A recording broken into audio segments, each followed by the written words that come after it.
Bonjour everyone, welcome back to the Matchday channel TV. Just gonna get on the bus now, head up to the stadium. Alright, so we'll just wouldn't mind. I'm walking up to St James's Park now. I've wrapped up the stuff with Sky Sports. I'm now on my way to St James's Park to do BBC, so we're doing that now. You'll see all this in the Matchday vlog anyway. I'll keep this one a bit shorter. I've chatted to Keith Downie there, so that's going to be the main part of this video, his thoughts on the game and Newcastle's Champions League journey and everything, so you'll see that in just a moment. But before that, I want to talk about last night, where I met two Newcastle United legends and had a chat with them, Laurent and Yohan Cabaye, the Dreamboat and the Robert Rocket from back in the day. Fond memories of both those players in the black and white shirt scoring brilliant goals. Obviously I met loads of people yesterday: Trippier, Howe, Robert, Ginola, who's one I've just said, Cabaye, loads of them. I've lost count, I can't even keep count of all the players I met yesterday. And I had a chat with all of them. Obviously Trippier and I couldn't really get on video because you need to be signed off by the club to do that, he's a current player. And Robert and Cabaye, it was more of a, it was in the bar restaurant-y area, so it was more of a chilled out vibe, you know what I mean? You're not going to get your camera out there and video them and stuff. I was just literally chatting. Robert's just been having a walk along the quayside again there. I put that on the screen there now and going back to the hotel, so he's been out and about this morning. People are eagerly waiting outside the hotel to try and catch a glimpse of your Mbappe's of the world, but he must be upstairs in his hotel room playing the new FIFA or EAFC, shall I say, that's what it's called these days, I think, isn't it? So anyways, speaking of Robert, first of all, last night, lovely bloke, said he was buzzing to be back in tune. You know, I said he's always loved coming back to Newcastle. He was here not long ago, actually, a couple months ago, he said. So he was a frequent visitor back to Tyneside, and he was saying it's going to be a really tough game to call. I'll get into what he said for his score prediction in a minute, but he said it was a tough game to call.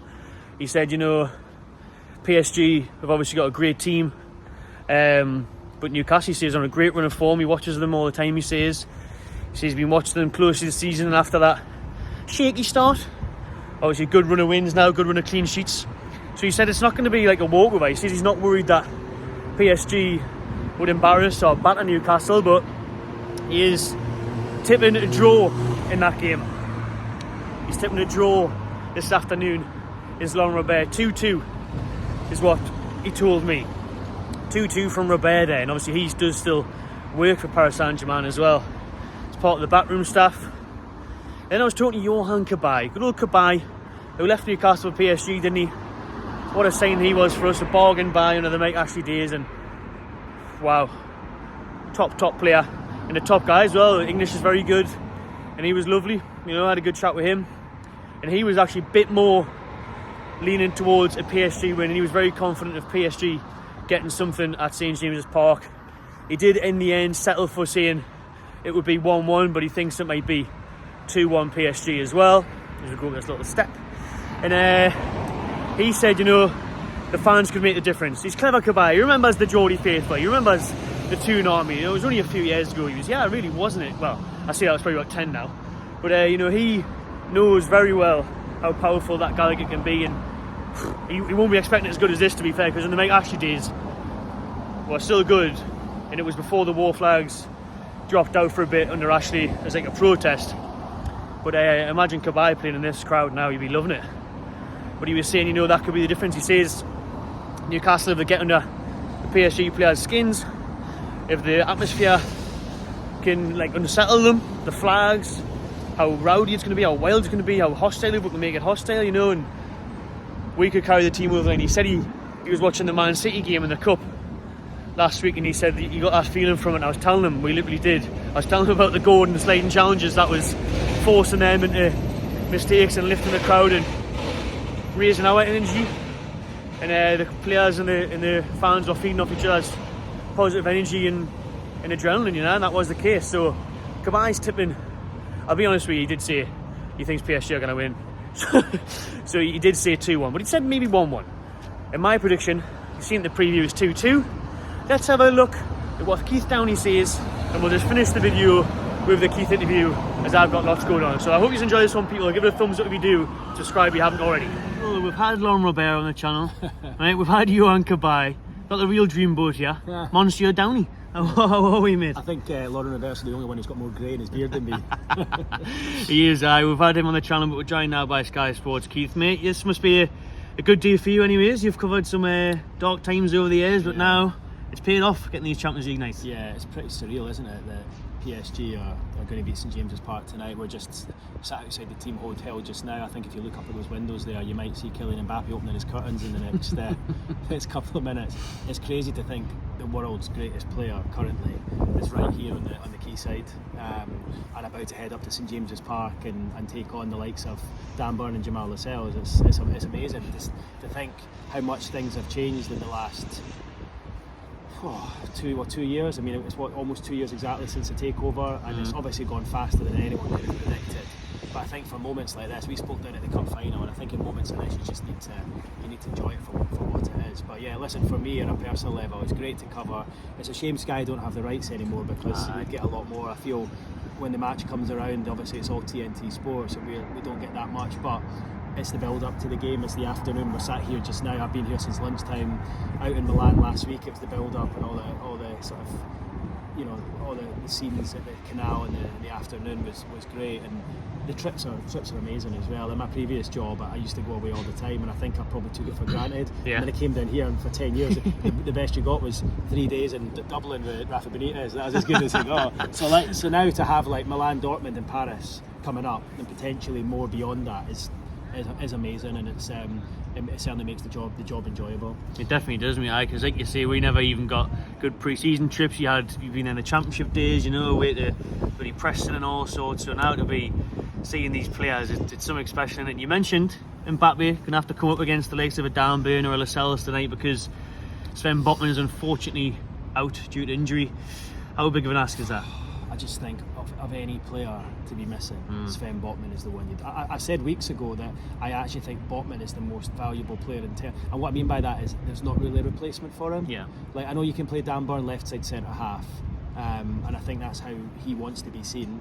He says it's his best position, and I know Jamal Lascelles can come in and you can move Shar over to left side centre back, but I just think if you're missing Bruno, you've got Tonali. If you're missing Isak, you've got Callum Wilson. If you're missing Anthony Gordon, you've got Harvey Barnes if he was injury free, but I just think there isn't a replacement for like replacement. You're I just right. think, especially at that level. Yeah, and I just you're right. And I just think what he's done to the team, he's really improved the defence. He's not amazing on the ball, but he's just like an absolute colossus. Especially for his age. Positionally great. Oh, yeah, what a player he is. And I just think to be arguably your hardest game of the season so far, to be missing Botman, I think is really, really difficult.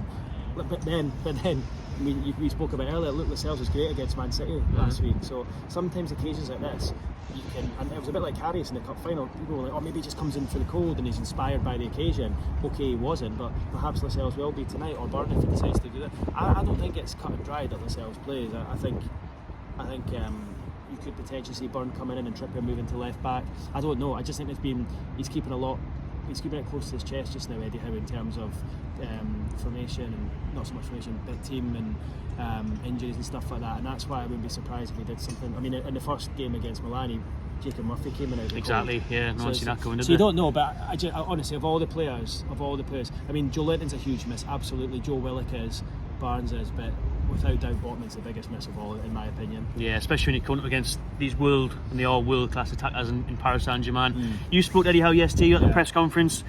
What was the general feel from him? How do you think the lads have been, doing in training and stuff? Because during that cup final week, since then it's came out, it was a bit of a distraction. It was a bit of this. It didn't quite turn up on the day that as well as they could have at Wembley. Hopefully that's not the case in the Champions League, because yes, it was a great point away against Milan, but the performance wasn't great. Yeah, I just think for them it's the opportunity to put your wits up against the players like this, and a manager, Luis Enrique. It was really interesting at the news conference yesterday. He was answering in Spanish. His answers were then getting translated into French, and those answers were then getting translated to English. The thing went on forever, and someone asked him, "Is Kylian Mbappe 100% fit?" And he just went, "Oui, si, yes." Or whatever he said. He didn't ever, rather than like trying to translate. It's quite funny. Listen, I just think I think they'll have learnt a lot for the cup final. I think there was a lot of build up to those games, and I think just speaking to the players the last few weeks, they feel that they let themselves down, and they maybe don't take their eye off the ball, but the occasion got to them in terms of the whole build up for it, and it was just such a long build up. So I think with these, they're trying to just take the games in isolation and almost not build it up too much.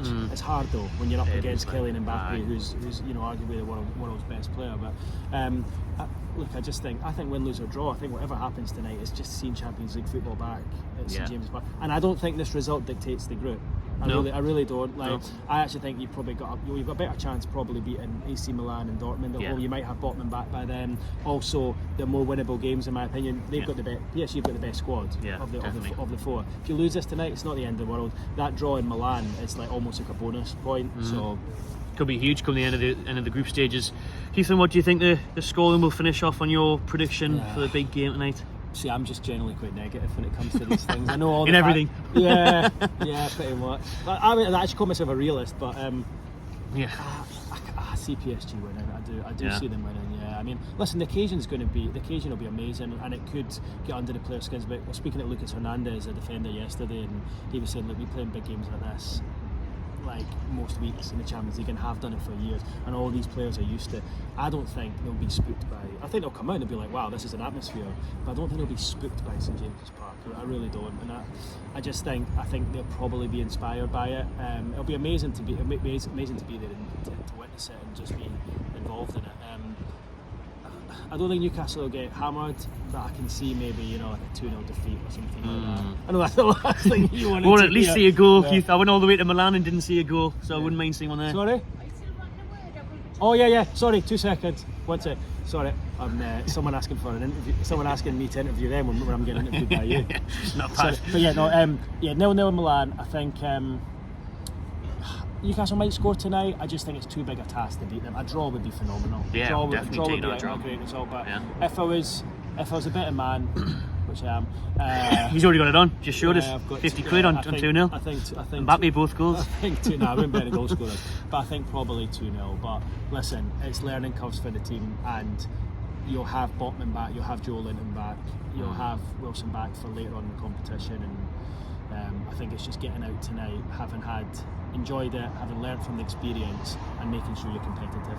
Yeah, that's it. Like you said, with more group games to come, the more they play it, the more they get used to it, and it's less of an occasion, isn't it? And then they can just do their own thing instead of like at Wembley, you're building up. The more cup finals you get, the more chance you'll have of winning the cup. Yeah, one thing about that is the likes of Bruno, Tonali, Botman, Isak, these are world-class players as well, right?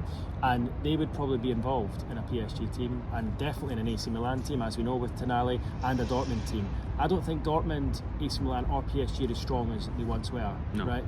I just think PSG have got so much youth and skill, and they're just like a young, hungry team. And I think of the three, this is the one that are going to be more difficult, both home and away. I think Newcastle could beat AC Milan and Dortmund, both of them at home.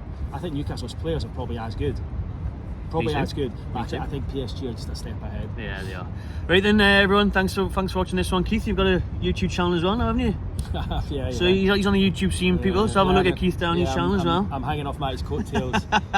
He'll take over my subscribers soon. I'm actually, as I'm sitting here, I'm looking at your tripod going, I need to get one of them. I'll send the link, mate. That's it, right then, people. So check out Keith's channel. Let me know in the comments below how you are feeling ahead of tonight's game. Huge one against PSG. Drop your score predictions in the comments. Make sure to subscribe to the Matchday channel TV and Keith Downie. Give us one a thumbs up, and see you on the next one.